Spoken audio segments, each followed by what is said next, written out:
नमस्कार। Women TV India के कार्यक्रम नारी कलम में स्वागत है आप सभी का दिल से। दोस्तों, हमारी आज के विशेष कार्यक्रम की विशेष अतिथि हैं श्रीमती शालू गुप्ता। आज कवित्री और मेडिकल आर्टिकल राइटर श्रीमती शालू गुप्ता से सुनेंगे उनकी कविताएं और उनके मेडिकल आर्टिकल्स की बातें। इनके पिता को विभिन्न भाषाओं में कविता सुनने का शौक है। उन्हीं से इन्हें प्रेरणा मिली कविता लिखने की। इनका मुख्य कार्यक्षेत्र फार्मेसी रहा, जहां इन्होंने लगभग 20 वर्ष देश विदेश में रहकर अपनी सेवाएं दी।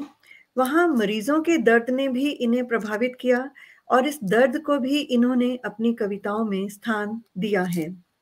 इसी बीच मानवता के इस दर्द को कम करने के लिए इन्होंने योग में भी स्वामी शिवानंद आश्रम से विशेष प्रशिक्षण लिया और अब योग में ये अलग अलग प्लेटफॉर्म पर कार्यरत हैं। लेखन की प्रतिभा इनमें जन्म से ही थी। इसी कारण इन्होंने हेल्थ, मेनोपॉज, योगा पर विभिन्न पत्र पत्रिकाओं में लेख लिखे, जिनसे आम लोग, विशेष रूप से महिलाएं, प्रभावित होती हैं और लाभान्वित भी होती हैं। तो आइए जानते हैं इनकी सोच, इनका अनुभव, इनकी कहानी इन्हीं की जुबानी। शालू जी, आपका हार्दिक स्वागत है विमेन टीवी इंडिया के इस मंच पे। शालू जी, आपसे सबसे पहले हम ये जानना चाहेंगे कि कविता लिखने की प्रेरणा आपको कहाँ से मिली और पहली कविता आपने कैसी लिखी?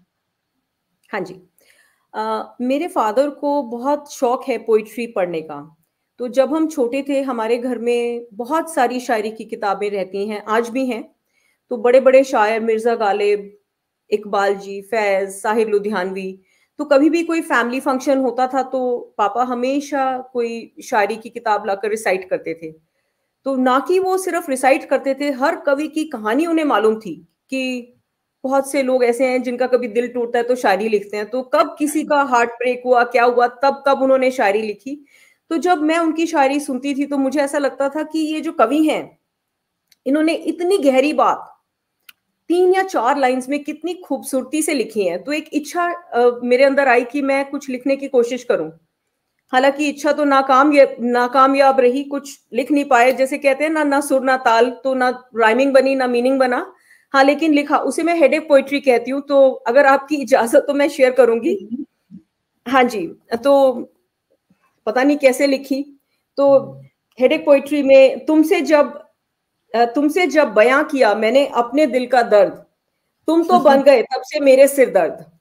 तो ऐसी पोएट्री लिख देते थे, क्योंकि उस टाइम दुनिया इतनी सीमित थी, कोई एक्सपीरियंस नहीं था, दर्द नहीं था, तो इतना ही लिख दिया था। लेकिन मैंने ये इसलिए शेयर की कि अगर कोई हमारे अंदर इच्छा है, क्योंकि कुछ ना भी लिखा, बहुत बेतुकी सी चीज लिखी, तब भी हम गिव अप ना करें, कोशिश करते रहें, अपनी इच्छा को मिलती है। हाँ, प्रयास करते रहें। प्रयास करने से एक दिन आप कुछ अच्छा लिख सकते हैं। So this was the journey. फिर उसके बाद आगे पढ़ाई में बिजी हो गए और फिर वो सिरदर्द से याद आया, मैं फार्मेसी के कोर्स में चली गई। वहां फार्मेसी के कोर्स में एनरोल किया, पोस्ट ग्रेजुएशन की, और फिर विदेश चली गई काम करने के लिए। जी, तो आपकी कविताएं कुछ सुनना चाहेंगे। आपने शुरुआती कविता एक बताई, तो किस किस मौके पे आपने, जैसे बताया कि आपका ये अनुभव है, आपने अपने पिता से ये सीखा कि शायर कुछ खास मौकों पे कुछ खास तरह से लिखते हैं, कवि कुछ खास अनुभव से कुछ लिखते हैं। तो आपने कब, किस अनुभव से कौन सी कविता लिखी, वो कुछ कविताएं आपसे सुनना चाहेंगे। जी, मैंने कविता कोविड टाइम्स में कुछ कविताएं लिखी, क्योंकि ज्यादा हमारे पास बहुत कुछ, लॉकडाउन जब लग गए थे 2020 के अंदर, मई और अप्रैल और मई के अंदर सब लोग घर बैठे थे, तो कुछ करने को नहीं था और बहुत कुछ देखने को और महसूस करने को मिला। आपको याद होगा उस टाइम जब लॉकडाउन लगे थे तो बहुत सारे माइग्रेंट वर्कर्स वो अपने अपने गांव वापस जा रहे थे। तो कोई ट्रांसपोर्ट नहीं था और हाँ, गर्मी थी, बच्चे उनके साइकिलों के ऊपर पता नहीं कितनी कितनी दूर, जो जहां से यूपी से कहीं से भी आए थे, जा रहे थे। तो मुझे जब टीवी पर देखकर बहुत पेनफुल लगता था, हेल्पलेसनेस भी फील होती थी कि हम इनके लिए क्या कर सकते हैं। छोटे बच्चे हैं, सारा सामान लेकर जा रहे हैं, तो अपनी कैपेसिटी में जो कुछ कर सके, अपने आसपास जो लोग थे, जो भी लेबर थी, लेकिन इन लोगों के लिए तब मुझे जो फील हुआ, मैंने अपनी पोइट्री में उसे एक्सप्रेस करने की कोशिश की, तो मैं शेयर करूंगी। अब लौट चले। तो जिन्होंने बनाए कभी हमारे लिए आशियाने, उनके पैरों में आज जाने पड़े हैं कितने छाले। जिनकी मेहनत से आज हम घर में हैं महफूज, कितने हुए लाचार, आज वो कितने हैं मजबूर। इतनी मशीनें चलाई, कितनी ऊंची इमारतें बनाई, आज उनके नसीब में सिर्फ एक सड़क ही आई। कभी छैनी चलाते, कभी पीठ पर ईंटें उठाते, बहुत थक कर बैठे धूप में बीड़ी सुलगाते। आए थे शहर वो, आंखों में लिए कुछ सपने, शहर ने बता दिया यहां नहीं है उनके अपने। चले हैं वापस, चले हैं वापस उन्हीं गलियों और खेतों की ओर। एक आधा एकड़ ही सही, मगर हैं तो उनके अपने। बहुत थक गए, बहुत थक गए और नहीं, वो अब लौट चले। जहां से आए वहीं रुकेंगे, वो अब लौट चले। तो बहुत खूबसूरती से आपने उस भावना को व्यक्त किया है। उस वक़्त समझ नहीं आता था कि क्यों ये जा रहे हैं, बाद में जैसे सारी खबरें पड़ी, क्या मजबूरी थी। तो बहुत हद तक बयाँ होती है यहाँ पे भी उनका, हमारे समाज में जो सहयोग है, उनका जो स्थान है, क्योंकि हर व्यक्ति का समाज में स्थान होता है। तो कुछ और कविताएँ भी सुनना चाहेंगे आगे बात बढ़ाने से पहले? जी जी। आपके यहाँ जो कविताओं का मकसद होता है, एक खास समय की आपने खास भावना व्यक्त की। तो एक व्यक्ति का एक मकसद होता है कि मैंने किस लिए लिखना है। तो उससे जुड़ी हुई कुछ कविताएँ अगर हम सुन सकें आपसे? हाँ जी, बिल्कुल। देखिए, हम जानते हैं इश्क पर, शराब पर बहुत-बहुत पोएट्री लिखी हुई है, लिखी गई है शुरू से। तो जो जी। मेरी कविता है वो, जैसे मैंने आपसे शेयर किया कि ये इंसिडेंस हो रहा था 2020 में। तो ये जब हुआ तो बहुत मुझे सैड फील हुआ, डिसअपॉइंटमेंट हुई देखकर और दुःख लगा। तो वही जी। ये दुखों की, अपने भावों की अभिव्यक्ति है। तो इसी तरह से आपने देखा होगा कोविड टाइम्स के अंदर बहुत से डॉक्टर्स हैं जिनके ऊपर अटैक हुए। बिल्कुल, हाँ आपको जी। याद होगा कि ये नॉर्थ ईस्ट में किस्सा हुआ था कि बिल्कुल, एक young doctor, he was only 27, क्योंकि वो हाँ, कोविड हाँ। वार्ड में उनकी पोस्टिंग हो जी, गई। जी। और हाँ, उस टाइम पे सेकेंड वेव की बात है, ऑक्सीजन सिलेंडर्स नहीं थे। तो हाँ। किसी की डेथ हो गई because of lack of oxygen, और जो पेशेंट के रिलेटिव्स थे वो कम कम से कम 24-25 लोग, दे केम, और उन्होंने बहुत ज्यादा इस यंग डॉक्टर को इतनी बुरी तरह से मारा, इंक्लूडिंग लेडीज, कोई चप्पल से, कोई स्टिक से। अब अगर ऑक्सीजन नहीं है तो इसमें डॉक्टर की कोई गलती नहीं है। तो ये तो अपनी जान को जोखिम में डालकर, जब हम सब घर में बैठे हुए थे कि हमें कोविड ना हो जाए, हाँ, ये हाँ। पीपी सूट गर्मी में पहनकर ट्रीट कर रहे थे लोगों को, और वहां पर इन पे अटैक, तो मुझे बहुत दुख लगा। ऐसी खबरें हुँ, बहुत आई, बहुत डॉक्टर्स की हुँ। कुर्बानी भी हुई जो कोविड वार्ड में जाते थे। पटेल चेस्ट में मेरे कजन काम करते हैं, उन्होंने बताया उनका कितना स्टाफ, क्योंकि लंग्स का वो पूरा इंस्टीट्यूट है, दे लॉस्ट देयर लाइव्स। तो वहां पर मुझे बहुत बुरा लगा, और मैंने तब ये कविता लिखी थी। तो ये, इसके लिए मुझे कोविड सोल्जर का अवार्ड भी मिला था। जी। फरिश्ते, फरिश्ते हैं ये। तो आज अस्पताल का एक सफेद कोट शहीद हो गया, फरिश्ता जो हमें बचाने आया था जाने कहां गया। रोज वो आकर सबकी उखड़ती सांसें चलाता था, घर जाकर अपने बच्चों को छू भी ना पाता था। क्या कहें जाकर अब उसके परिवार को, कभी ना चुका पाएंगे उसके इस उपकार को। बचाते हुए हमारी जान उसने गंवा दी अपनी जान, उसको दें श्रद्धांजलि, सफेद कोट का करें सम्मान। करे ना कोई सफेद कोट पे हमला, मानवता का ये अपमान। हमारी जिंदगी और मौत, हमारी जिंदगी और मौत के बीच खड़ा जो बन के ढाल। आया था वो बन के फरिश्ता, मगर था वो भी इंसान। आया था वो बन के फरिश्ता, मगर था वो भी इंसान। बहुत तो सुंदर, बहुत सुंदर। क्योंकि वो तो सेवा के लिए ही गए थे ना, तो उसमें क्योंकि सारा कुछ पहली बार हो रहा था, तो कई चीज़ों की कमी हो जाती थी, लेकिन धीरे-धीरे उसमें भी सिस्टम बन गया था। तो राइट। आपने मैम आजकल जिस तरह से हमारे समाज में बहुत स्थिति में परिवर्तन आ रहा है, महिलाओं की स्थिति में। तो आपका क्या विचार है महिला सशक्तिकरण के बारे में, और उससे जुड़ी कोई कविता आप सुनाना चाहेंगे क्या? जी। महिला के बारे में डेफिनेटली जो हम ये मंच है, चाहे विमेन टीवी इंडिया, ये भी एक विमेन एम्पावरमेंट का मंच है, बिल्कुल, क्योंकि जी। इसके अंदर बहुत सारी ऐसी विमेन जुड़ती हैं जिन्होंने आज तक इंटरनेट कभी नहीं चलाया। तो सच में। ये भी अपने में एक बहुत बड़ी बात है कि वो इंटरनेट चलाना सीख रही हैं, ऑनलाइन उनको समझ आ रहा है कि कैसे करना है, और चाहे वो जी, नारी कलम है, वो अपने भावों को अभिव्यक्त कर रही है, उन्हें प्लेटफॉर्म मिल रहा है। तो ये एक बहुत बड़ी बात है। तो विमेन सेफ्टी का इशू आपने क्योंकि विमेन के बारे में बात की, तो विमेन सेफ्टी एक ऐसा इशू है, जब भी अगेन आप कभी न्यूज़पेपर देखते हैं या टीवी पर देखते हैं, किसी भी लेडी के साथ कोई हादसा होता है, इवन आप देखें जहां कहीं वॉर हो रहा है, चाहे वो यूक्रेन में है, तो वॉर एक अलग चीज है, लेकिन विमेन को कितना वही, एब्यूज झेलना हाँ। पड़ता है कि आप सोचकर भी बहुत हेल्पलेस महसूस करते हैं कि क्या कर सकते हैं। तो चलिए, जो कुछ भी हम अब कुछ वहां के लिए नहीं कर सकते, लेकिन वहां भी मैंने कुछ भाव लिखे हैं कि चलो हम प्रेयर कर रहे हैं। तो इसमें जी, मैंने एक प्रेयर लिखी है, मेरे कृष्णा। तो जी, मुझे गाना नहीं आता, लेकिन थोड़ा सा इसको मैं हल्का सा गाने के हिसाब से बोलने की कोशिश करूंगी। ज़रूर जी, जी। मेरे कृष्णा। मेरे कृष्णा, मेरे रहनुमा, अब फिर धरती पर आ, चीर हरे ना द्रौपदी का कोई, आ उसकी लाज बचा। मेरी बचियां नू भी ना बख्श दे, उन दावी करन शिकार। मेरी बचियां नू सलामत रखी, ओना दी जान बचा। युग बदला हुन ता चांद ते, जा पहुंचा है इंसान। बिक रही आज भी लुट रही, नारी दी आज भी क्यों ये दशा। सड़कें भी शर्मसार हैं, हर मोड़ पे दुशासन खड़ा। सड़कें भी लगाएं ये गुहार, अब आके इसे बचा। दुशासन को रोक ले, वचन गीता वाला निभा। मेरे कृष्णा, मेरे रहनुमा, अब फिर धरती पर आ। नारी का ना अपमान हो, युग ऐसा अब ले आ।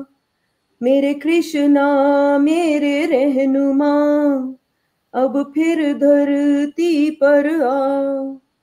मेरे कृष्णा, मेरे रहनुमा, अब फिर धरती पर आ।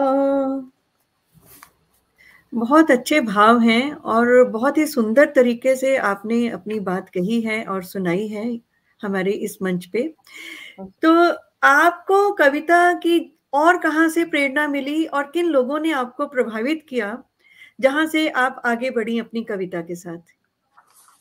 अ, जैसा कि मैंने आपसे शेयर किया कि मैंने कॉलेज में फार्मेसी का कोर्स किया, फिर मैं विदेश चली गई।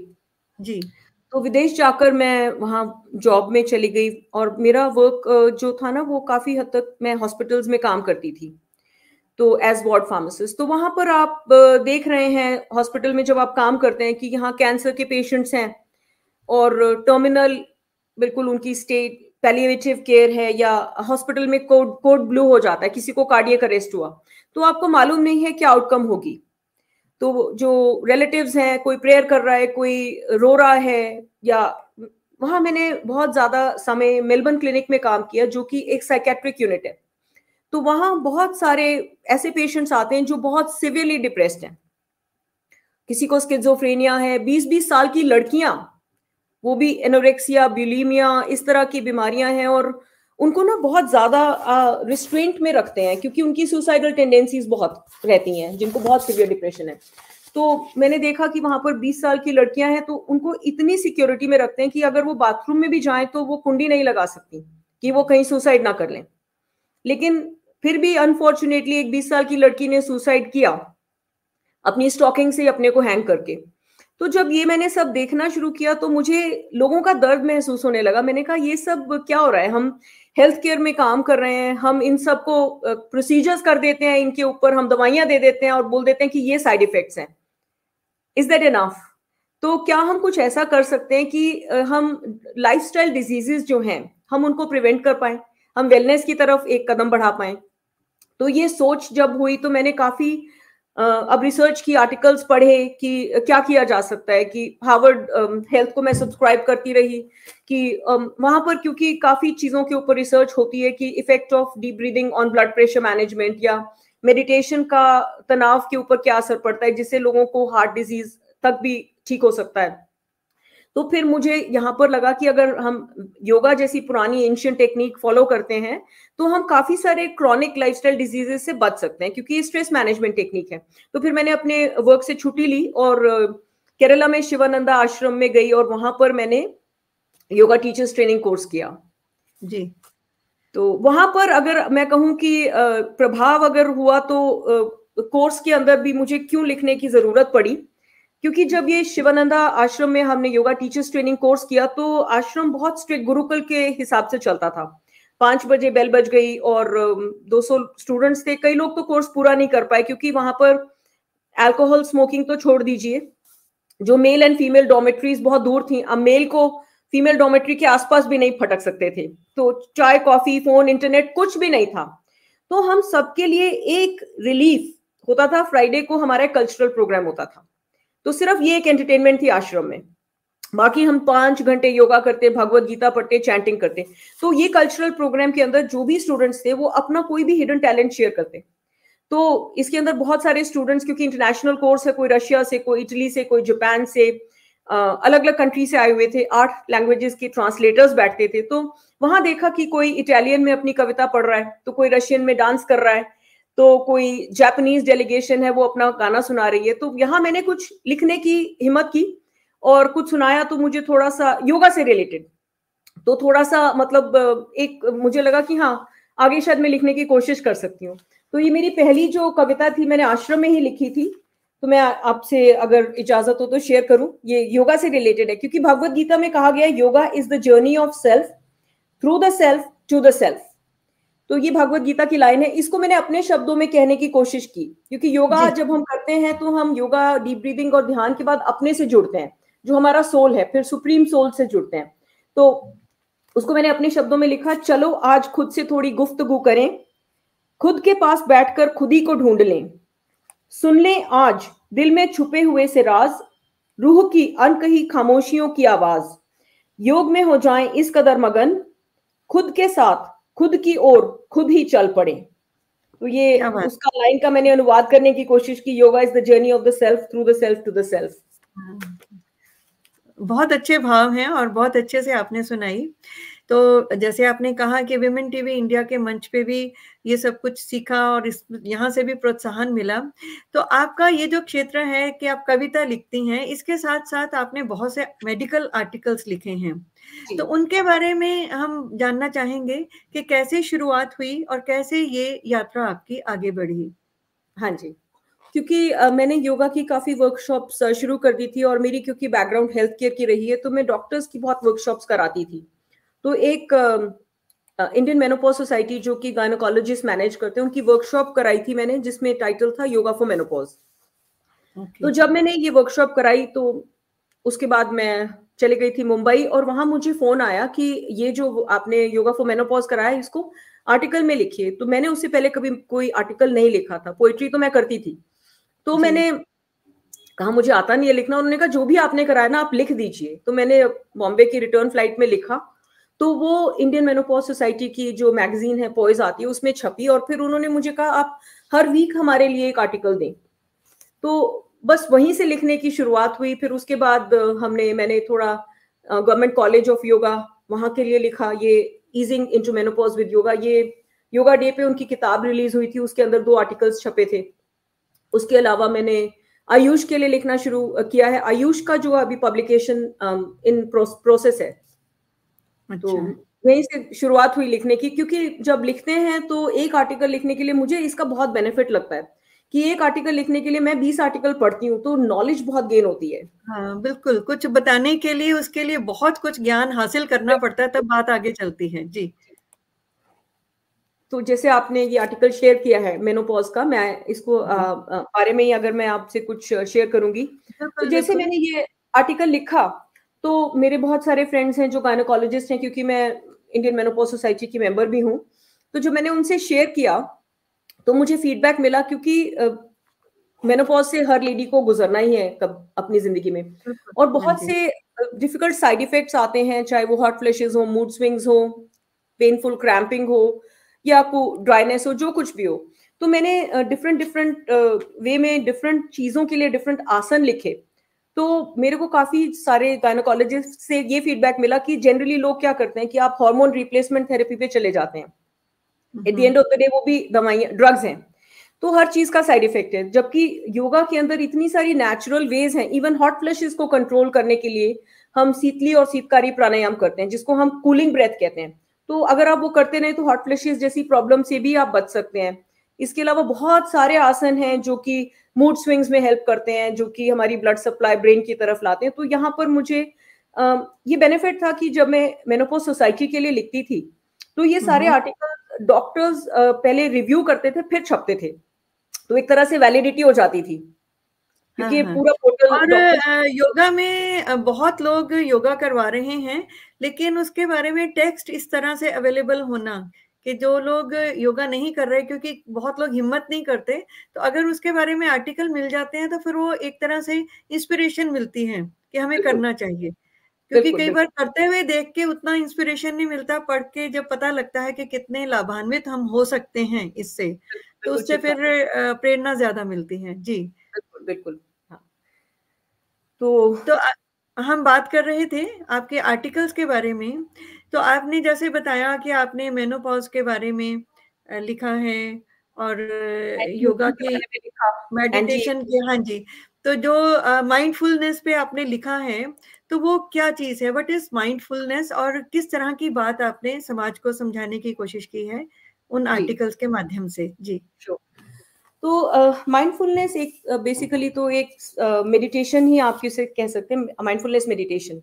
तो जी। जैसे हमने इसकी रूट्स बुद्धिज्म के अंदर हैं, बुद्धिज्म से ही ये टेक्निक निकली है। तो इसको मेन स्ट्रीम मेडिसिन में लाने वाले हैं जो प्रोफेसर जॉन जिन कबाट। उन्होंने बॉस्टन के अंदर एक स्ट्रेस मैनेजमेंट क्लिनिक इस्टेब्लिश किया, जहां वो माइंडफुलनेस प्रैक्टिस कराते हैं, और इस माइंडफुलनेस की मदद से उन्होंने बहुत पेशेंट्स को हील किया है, जिनको डिप्रेशन है, एंजाइटी है, इवन हार्ट डिजीज के अंदर भी माइंडफुलनेस से उन्होंने इसको थेरेप्यूटिक यूज में लाए। तो है तो मेडिटेशन, हमें मालूम है कि मेडिटेशन स्ट्रेस रिड्यूस करती है, लेकिन उन्होंने इसको एज थेरेपी यूज करना शुरू किया। तो बहुत पावरफुल कॉन्सेप्ट है। तो इसके अंदर अगर मैं इसकी बैकग्राउंड कहूँ, तो हम लोग आज देखें कि हमारा माइंड बहुत जल्दी डिस्ट्रैक्ट होता है। हम लोग सोशल मीडिया है हमारे पास स्मार्टफोन है, तो पूरा टाइम हम लोग इतनी जल्दी डिस्ट्रैक्ट होते हैं कि हमारा अटेंशन स्पैन बहुत छोटा हो गया है। एक चीज आई, हमने उसको खोला, इधर से हाइपरलिंक आ गई, उधर से कोई ऐड आ गई साड़ी की, हम साड़ी देखने लगते हैं। ऐसा सबके साथ हो रहा है, तो हम बहुत जल्दी डिस्ट्रैक्ट हो रहे हैं, अटेंशन स्पैन हमारा बहुत कम हो गया, और सबके साथ हो रहा है। तो हमारा माइंड जब क्या होता है, वॉन्डर करता रहता है। और हमारे माइंड का एक डिफॉल्ट मोड है कि हमारा माइंड या तो पास्ट में या फ्यूचर में कहीं ना कहीं भटकता रहता है। जैसे कि हो सकता है यहाँ पर बहुत कुछ लोग ये प्रोग्राम भी देख रहे हैं, अगर हम लोग, रिसर्च कहती है, अगर हम लोग, if we are not actively engaged in doing a task, our mind has a tendency to wander. At least 47% of the time हमारा माइंड वॉन्डर करता है, क्योंकि आप अपना फोन निकाल लेंगे, आप कुछ सोचेंगे मुझे इसके बाद क्या करना है, लंच में कहाँ जाना है, या कुछ भी है। तो हमारा माइंड वॉन्डरिंग माइंड है, ह्यूमन माइंड। तो रिसर्च जो की गई थी हार्वर्ड के द्वारा, उनके साइकोलॉजिस्ट, उन्होंने कहा कि a wandering mind is an unhappy mind. जब हमारा माइंड इतना वॉन्डर करता है, it causes us to be stressed. तो हमारे माइंड जैसे वॉशिंग मशीन की तरह घूमता चला जाता है, एक थॉट दूसरी थॉट। तो a wandering mind is an unhappy mind. तो जो माइंडफुलनेस मेडिटेशन है, it is a tool to keep our mind in the present moment, क्योंकि लाइफ तो प्रेजेंट मोमेंट में ही हो रही है। जो पास्ट के बारे में हम सोचते हैं, पास्ट मेमोरी है, फ्यूचर इमेजिनेशन है। जिंदगी तो प्रेजेंट में घट रही है, और हम प्रेजेंट में almost 50% of our time we don't stay in present, हम घूमते रहते हैं। तो ये बहुत सिंपल सी टेक्निक है, जहां आप अपना फोकस अपनी ब्रेथ पर लाते हैं, बहुत आसान है। तो इसको आप अपने लाइफ का हिस्सा बना सकते हैं। आप डिफरेंट एक्टिविटीज को माइंडफुली कर सकते हैं, जैसे आप खाना खाएं तो माइंडफुल ईटिंग कर सकते हैं। तो this is just a very simple technique which लोगों को स्ट्रेस होता है तो वो अलग अलग चीजें यूज करते हैं, कोई अल्कोहल हिट करता है, कोई ड्रग्स लेता है। एज अ फार्मासिस्ट मैंने बहुत दवाइयां दी हैं। तो ये छोटी सी टेक्निक है, आप 10-15 मिनट रोज प्रैक्टिस करें। It is a wonderful tool to reduce stress. तो मैम, जिन पत्र पत्रिकाओं में आपके ये आर्टिकल्स छपे हैं उनके बारे में भी जानना चाहेंगे। हाँ जी, तो मैंने जैसे आपसे शेयर किया, सबसे पहले मैंने इंडियन मेनोपॉज सोसाइटी के ही सोसाइटी मैगजीन के के लिए लिखना शुरू किया था। वो ज्यादा मेडिकल आर्टिकल्स थे और बहुत अच्छा था, कॉन्फिडेंस बढ़ा, क्योंकि आर्टिकल्स रिव्यू किए जाते थे by different doctors, gynaecologist review करते थे तभी पब्लिश होता था। So this was good. उसके बाद मैंने जो yoga college of government yoga college sector 23 है, वहाँ की बुक मैगजीन के लिए भी रेगुलरली लिखना शुरू किया, क्योंकि ज्यादा आर्टिकल्स योगा से रिलेटेड हैं। तो योगा डे पे उनकी किताब रिलीज हुई थी, उसमें मेनोपॉज का आर्टिकल, ये तो मेनोपॉज सोसाइटी के हैं, तो उस ये उनकी न्यूज लेटर है कलश, ये जो आपने शेयर किया, ये गवर्नमेंट कॉलेज ऑफ योगा, इनकी किताब में कई आर्टिकल्स छपे हैं। तो एक बार मेरे शायद 2 आर्टिकल्स छपे थे, उन्होंने डिफरेंट सरनेम से छाप दिया। एक में शालू बंसल, मेरा मेडन नेम लिख दिया, और एक में शालू गुप्ता लिख दिया। उन्हें लगा कि एक ही राइटर के ज्यादा आर्टिकल्स नहीं देने, तो ये उसके बाद उनकी न्यूज लेटर में भी रेगुलरली छप रहे हैं। और उसके बाद मैंने आयुष के लिए लिखना शुरू किया। आयुष का जो डिपार्टमेंट है हरियाणा का, तो वो अभी पब्लिकेशन में है। साथ में ज्ञान मिल रहा है हमारे दर्शकों को। तो लेखन में जैसे आपने बहुत कविताएं लिखी, तो अब प्रकाशन की तरफ कब आ रही हैं? कब हमें आपकी पुस्तक मिलेगी जिसमें आपकी सारी कविताएं हों या कुछ कविताएं हों? क्या आपके फ्यूचर प्लान्स हैं लेखन के बारे में?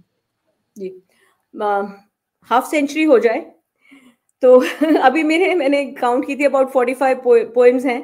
तो मैंने सोचा कि कुछ और लिख दूं, 50 के करीब हो जाएं। तो बाकी मुझे लगता है कि कुछ और ज्यादा मीनिंगफुल लिखूं। कोई अगर पोइट्री तो सब लिख लेते हैं, कुछ पढ़ने लायक हो तभी बात बनेगी। तो धीरे धीरे जैसे हम प्रयास करते हैं, खुद को मोटिवेट करते हैं, तो शायद बेटर लिख पाएंगे। जैसे आपसे शेयर करूंगी कि जैसे नारी कलम मंच है, इसके ऊपर मैं भी नारी कलम पोइट्री ग्रुप में जुड़ती हूँ। तो मेरे को एक बार होस्ट बना दिया गया। अब होस्ट बना दिया और मुझे ही होस्ट करना था, तो प्रेफर करते हैं कि हम स्वरचित कविताएं करें, हम किसी की ना पढ़ें, पढ़ने को किसी की पढ़ सकते हैं। तो मैंने उसका टॉपिक रख दिया मोटिवेशन, प्रेरणा। अब मैंने खुद कुछ नहीं लिखा था, तो मैंने फिर जिस दिन होस्टिंग करनी थी, ट्यूसडे को प्रोग्राम होता है, तो मैंने रात को बैठ के खुद को मोटिवेट करने के लिए ये मोटिवेशनल लाइंस लिखी। तो इस तरह से हम मोटिवेट होते रहते हैं और कुछ ना कुछ लिखते हैं। तो आपसे शेयर करूंगी ये भी। तो ये एक जर्नी चलती रहती है। तो एक प्रेशर था कि कुछ खुद को ही लिखना है, तो वहां मैंने लिखा। तो इज इट ओके, मैं आपसे शेयर करना चाहूंगी। हाँ, तो ये नारी कलम मंच के लिए लिखी थी। सबको पहचान पत्र तो मिलता है, मगर पहचान नहीं होती। तुम इस दुनिया को अपनी खुद की पहचान दो। तुम्हारी राहें भले कितनी भी कठिनाइयों से हो भरी, मंजिल की तरफ बस तुम बढ़ते चलो, बढ़ते चलो। नीचे गिराएगी और डराएगी तुम्हें ये दुनिया, इस डर से आंख मिलाकर डर को तुम देना डरा। अपने लक्ष्य की ओर बढ़ो, पहुंचो अपने मुकाम पर। तुम्हारे पीछे चलेगी ये दुनिया, तुम्हें करेगी सलाम अब। कुछ पाना है तो कुछ खोने को तैयार हो। बदलना चाहते हो हालात तो खुद को पहले बदल, पहले खुद को बदल। सोने की तरह चमकना है तो आग में तपने को तैयार हो। उन्हीं से बना लो शस्त्र, सभी बेड़ियों को काट दो। लक्ष्य पे रख कर नजर, अर्जुन के तीर सा सद। कीचड़ से खिलेगा कमल, मरुस्थल से भी निकलेगा जल। पसीने से सींच बंजर जमी को, उग जाएगा उसमें भी फल। बन जाएगा समुंदर में पुल, तू पानी में पांव तो रख। तुम्हारी मेहनत को करेगी सलाम किस्मत। बस खुद पे विश्वास रख, आज नहीं तो कल होगे तुम कामयाब, क्योंकि कामयाबी है तुम्हारा हक, क्योंकि कामयाबी है तुम्हारा हक। तो बस ऐसे कभी एक धक्का लगता है कि हाँ, हम छोड़ देते हैं अपना, दूसरी चीजों में। तो ये तो बहुत बड़ी बात है। दरअसल आपका जो कार्य क्षेत्र रहा वो जुड़ गया था फार्मेसी से, लेकिन ये भगवान की देन आपके अंदर है। तो जब भी मौका लिखता है, तो मैं ये मानती हूँ कि कविता तब आती है जब कवि से उसको कागज़ पे लिखे बगैर रहा ही नहीं जा सकता। हुँ, लिखना बहुत ज़रूरी होता है कि ये भाव आया है, तो ये कागज़ पे उतरना चाहिए। तो वो अब बिल्कुल सही आपके कह रही भाव उतरने शुरू हो गए हैं बहुत तेज़ी से, और हम उम्मीद रखते हैं कि बहुत जल्द आपकी पुस्तक भी हमें मिलेगी, जिसमें हम आपकी बहुत सी कविताएँ पढ़ सकेंगे। तो हैं। आपसे ये जानना चाहेंगे कि आप इतना कुछ जानती हैं, इतना आपका कार्यक्षेत्र विस्तृत है। आपने फ़ार्मेसी में काम किया है, भारत में, ऑस्ट्रेलिया में, यूएसए में। तो इस सारे आपके अनुभव को लेके आप समाज को क्या संदेश देना चाहेंगी? हमारे सुनने वालों को क्या बताना चाहेंगी, जिससे कि उनके जीवन के ध्येय में कुछ चुनौतियाँ जुड़ें और कुछ वो आगे बढ़ें आपके विचारों के साथ? जी। जैसे मैंने कहा कि अगर हम कोई चीज़ की इच्छा रखते हैं, तो गिव अप नहीं करें, कोशिश करते रहें। क्योंकि जब मैंने भी लिखना शुरू किया तो कुछ लिखना नहीं आता था। पहला मेडिकल आर्टिकल लिखा, कुछ नहीं समझ आया। लेकिन ये है कि हम कोशिश करते रहें तो ज़रूर हमें, अगर हमारी दिल में इच्छा स्ट्रॉन्ग है, तो कहते हैं try and try till you succeed. तो प्रयत्न करते रहें तो कहीं न कहीं रिज़ल्ट मिलेगा। हाँ, डेफ़िनेटली डल मोमेंट्स आती हैं, तो डल मोमेंट्स आती हैं तो उसमें कुछ आप अच्छा इनफैक्ट कभी डल मोमेंट आती है तो आप कोई बहुत अच्छी मोटिवेशनल किताब या पोएट्री या कोई गाना भी सुन सकते हो। मैं अपने आप को मोटिवेट करने के लिए बहुत कोई बॉलीवुड के 1-2 बहुत अच्छे गाने हैं। चल अकेला इस तरह कुछ गाने भी सुनती थी। तो ये कोई भी गाने अपना एक रास्ता बना लें, लेकिन अपना जो भी पैशन है, उसको गिव अप ना करें। जैसे कि मैं फार्मासिस्ट बनी क्योंकि फादर ने उस टाइम फार्मेसी कॉलेज में एडमिशन करा दिया। अपनी सोच नहीं थी। लेकिन आज मैं योगा टीचिंग करती हूँ, मैं कॉलेज के स्टूडेंट्स को भी योगा कराती हूँ एज़ अ सब्जेक्ट। अब मैं अपना पैशन फॉलो कर रही हूँ, तो जस्ट फॉलो योर पैशन, उसी में कहीं न कहीं रास्ते निकल जाते हैं। तो हम डर जाते हैं अपना एक एस्टैब्लिश्ड फील्ड छोड़ते हुए। 20 साल तक मैंने हेल्थ केयर में काम किया। जब मैंने स्विच किया योगा टीचिंग में, तो मुझे भी बड़ा नर्वसनेस थी कि क्या होगा? लेकिन आई स्टिल बिलीव कि अपनी पैशन ज़रूर फॉलो करनी चाहिए, रास्ते अपने आप खुलते रहते हैं। बहुत सुंदर बातचीत रही शालू जी आपके साथ, कि ये भी मुझे लगता है कि एक ईश्वर की तरफ से इशारा होता है जब हम अपना कार्यक्षेत्र बदलते हैं, लेकिन उसके साथ-साथ आपने अपने पैशन को, अपनी कविताओं को उसके साथ-साथ लिखती रहीं, जुड़ी रहीं और आगे भी बढ़ा रही हैं, और एक कवि के रूप में आपका जो निखार आ रहा है, कवियत्री के रूप में जो आगे बढ़ रही है बात, ये हम सभी उससे बहुत प्रभावित हैं और उम्मीद रखते हैं कि आगे भी आप कविताएँ लिखती रहेंगी और हमें ये खूबसूरत बयान और जो आपकी प्रभावशाली वाणी है, उसमें कविताएँ सुनने का, आपके विचार सुनने का मौका मिलता रहेगा। बहुत-बहुत धन्यवाद शालू जी, आपने हमारा अनुग्रह स्वीकार किया और इस मंच पे आईं, और हम सभी को, हम सभी हम मुझे भी और हमारे सभी दर्शकों को आपकी कविताएँ सुनने का, आपके आर्टिकल्स के बारे में जानने का मौका मिला। बहुत-बहुत धन्यवाद। बहुत-बहुत धन्यवाद सभी, आपने अपना वक़्त निकाला and thanks for the motivation and inviting me. बहुत-बहुत थैंक शुक्रिया।